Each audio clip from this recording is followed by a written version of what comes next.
வட இந்திய தொழிலாளர்கள் மேல அந்த தாக்குதல் இன்னும் அந்த காயமே ஆறாத சூழல்ல இன்னைக்கு காலையில கூட ஒரு புடவை வியாபாரி மீது வந்து ஒரு தாக்குதல் வந்து இதே மாதிரி நடந்திருக்கு.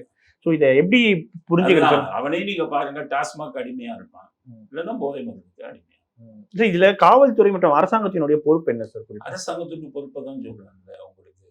அதாவது குற்றவாளிகளை வந்து மாற்றணும், அவர்களுடைய குற்றங்களுக்கு பின்னணி என்னங்கிறத வந்து கண்டு ஆராய்ச்சி செஞ்சு அதுக்கான முறையில தான் தண்டனை இருக்கணும் அப்படிங்கிறத பத்தி இவங்க யாரும் யோசிக்கிறது இல்லையே.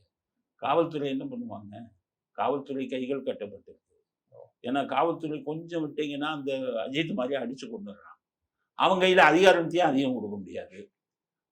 அப்ப என்ன பண்றது? அதிகாரத்தை கொஞ்சம் அதிகம் கொடுக்கலன்னா இந்த மாதிரி ஆள் வந்து காவல்துறையவே அடிக்கிறான். திருப்பூர்ல நடந்தது. ஆமா, இது மாதிரி காவல்துறையவே அடிக்கிறான்.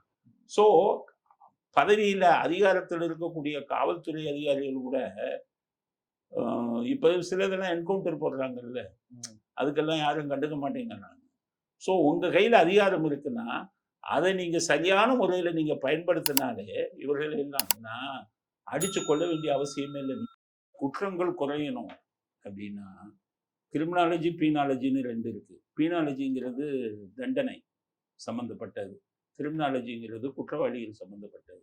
இது ரெண்டையுமே காவல்துறையில் இருக்கிற யாருமே சரியாக படிக்கல, சரியாக அனுபவத்திலையும் கொண்டு